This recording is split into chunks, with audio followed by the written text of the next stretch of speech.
कभी तुम्हें अपना घर छोड़ना पड़ा है? वो कमरे, वो आवाज़ें, वो दरवाज़ा जहाँ तुम्हारे बचपन की हंसी गूंजती थी। सब कुछ छोड़कर चल पड़ो, बस एक ही वजह से, ईमान। सद इब्न अबी वक्कास रदियल्लाहु अन्हु को यही करना पड़ा। सद रदियल्लाहु अन्हु का दिल मक्का से जुड़ा था। वहीं पैदा हुए, वहीं खेल कूद, वहीं माँ का आंचल और वहीं पहली बार अल्लाह का नाम लिया। मगर अब मक्का उनका नहीं रहा। हर गली में शक, हर कोने में नफरत। रात को आवाज़ें आती, देखो मोहम्मद के दीवाने जा रहे हैं, भटक गए हैं। जब नबी करीम सल्लल्लाहु अलैहि वसल्लम ने मदीना की तरफ हिजरत का इशारा किया तो सद रदियल्लाहु अन्हु ने एक पल भी देर नहीं की। वो रात खामोश थी, चांद आधा छुपा हुआ था, जैसे वो भी मक्का से रुखसत ले रहा हो। सद रदियल्लाहु अन्हु ने माँ की बंद खिड़की की तरफ देखा। आंसू नहीं बहे, मगर दिल भीगी हुई मिट्टी बन चुका था। या अल्लाह, जो छोड़ रहा हूँ उस पर सब्र दे, और जो तेरे लिए चुन रहा हूँ उसमें बरकत दे। कदम उठते गए और पीछे मक्का छूटता गया। जब मदीना पहुँचे तो वहाँ की मिट्टी कुछ और ही थी। जहाँ मक्का में ताने थे, वहाँ मदीना में बाहें खुली थीं। सद रदियल्लाहु अन्हु को एक नया भाई मिला, मदीना का अंसारी मुसलमान, जिसने कहा, सद भाई, ये घर, ये सामान सब तुम्हारा है। सद मुस्कुराए, मुझे सिर्फ अपना रब चाहिए और मेहनत का रास्ता।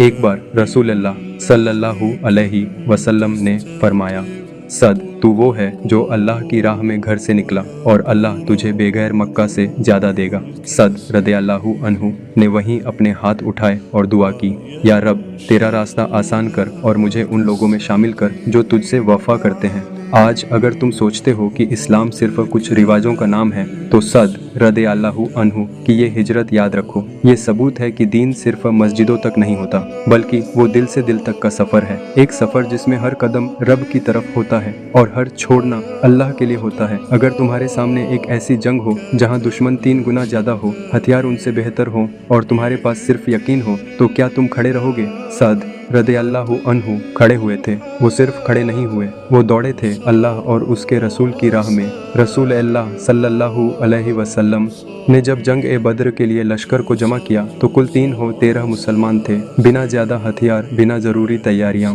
और दुश्मन 1000 से ज़्यादा मक्के के मुशरिक, घोड़े, तीर, तलवारें, सब कुछ। सद रदियल्लाहु अन्हु उस दिन सबसे आगे थे। रसूलुल्लाह सल्लल्लाहु अलैहि वसल्लम ने सद रदियल्लाहु अन्हु को बुलाया और फरमाया, सद, ये तीर ले लो और अल्लाह की राह में चलाओ। या अल्लाह, सद की तीरंदाजी को दुरुस्त फरमा। तारीख कहती है हजरत सद वो पहले इंसान थे जिन्हें रसूलुल्लाह सल्लल्लाहु अलैहि वसल्लम ने जंग में खुद हथियार दिए। सद रदियल्लाहु अन्हु बयान करते हैं, हमारे पास कुछ ही तलवारें थीं, कुछ तीर, और वो भी कई बार टूटी हुई, लेकिन हमारा यकीन सलामत था। उन्होंने एक एक तीर ऐसे चलाया कि हर वार में ये एहसास था, मैं इस्लाम का तीर हूँ और मेरा निशाना सिर्फ रब के लिए है। जंग का सबसे भारी लम्हा, जब लड़ाई चरम पर थी, रसूलुल्लाह सल्लल्लाहु अलैहि वसल्लम ने एक तीर उठाया और सद को देते हुए कहा, इरमी फिदा का अबी व उम्मी।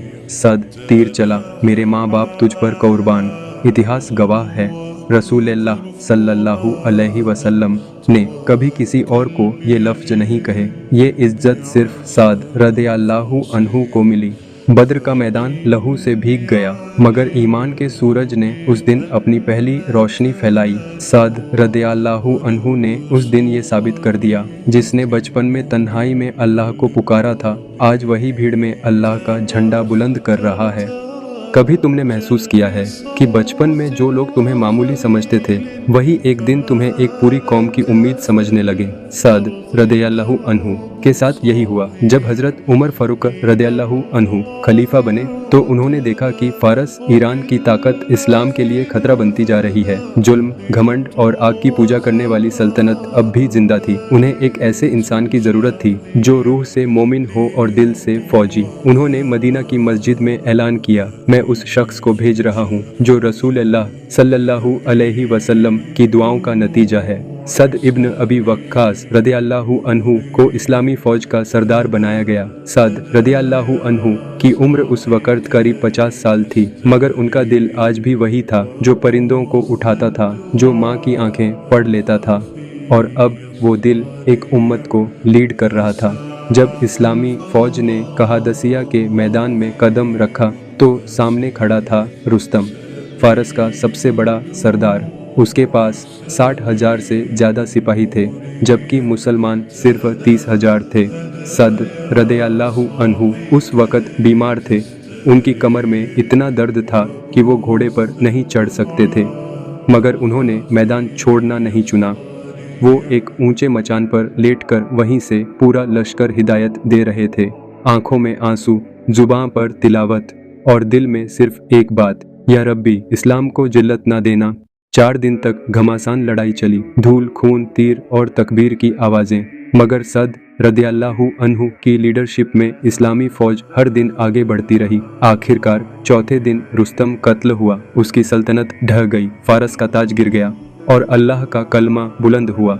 आज जब कोई पूछे कौन है वो जिसने आग के पुजारियों को अल्लाह के सजदे में ला दिया, तो जवाब सिर्फ एक है, वो साद रदियल्लाहु अन्हु, जो माँ के लिए रोया था और उम्मत के लिए लड़ा था। क्या तुम्हें कभी किसी अपने के जाने का एहसास हुआ है जो इतना कुछ छोड़ जाए कि उसका जाना भी जिंदा लगे? सद रजियल्लाहु अन्हु की रुखसती भी कुछ ऐसी ही थी। जंग एकादसिया में फतेह के बाद जब सद रजियल्लाहु अन्हु मदीना लौटे तो लोग उन्हें फातेह ए फारस कहकर पुकारते थे, मगर वो चुप रहते थे। उनके हाथों ने सल्तनतें गिराईं, उनकी दुआओं से आसमान हिला, मगर उनकी आंखें हमेशा जमीन देखती थीं। वो कहते, मैं वही सद हूँ जिसने बचपन में एक परिंदे को उठाया था और जिसे रसूल अल्लाह सल्लल्लाहु अलैहि वसल्लम ने पहली बार माँ बाप कुर्बान कहकर पुकारा। जिंदगी के आखिरी सालों में सद रजियल्लाहु अन्हु ने सियासत से हटकर तन्हा जिंदगी चुनी। वो अक्सर बाग में बैठते, कभी तीरों को निहारते और कभी बच्चों को दुआएं देते। एक दिन उन्होंने कहा, मैं वही तीर उठाए बैठा हूँ जिसे अल्लाह की राह में चलाया था, अब मुझे कोई मलाल नहीं। हिजरी 55 में करीब 80 साल की उम्र में हजरत सद रजियल्लाहु अन्हु ने आखिरी सांस ली। उनकी वफात मदीना के पास एक बाग में हुई। रसूल अल्लाह सल्लल्लाहु अलैहि वसल्लम के दौर के आखिरी बचने वाले मुजाहिद अब इस दुनिया से जा चुके थे। उनका जनाजा उठाया गया और रसूल अल्लाह सल्लल्लाहु अलैहि वसल्लम की वसीयत के मुताबिक उन्हीं के बनवाए कपड़े में उन्हें कफन दिया गया जिसे वो बद्र की जंग में पहने थे। रसूल अल्लाह सल्लल्लाहु अलैहि वसल्लम ने फरमाया, सद के लिए जन्नत की बशारत है। तुम सोचो, एक बच्चा जिसे लोग मामूली समझते थे, जिसका कोई ओहदा नहीं, कोई शोहरत नहीं, मगर अल्लाह ने उसे बना दिया इस्लाम का पहला तीरंदाज, पहला लहू बहाने वाला और पहला फौजी सरदार जो जन्नत की खुशबू पाए।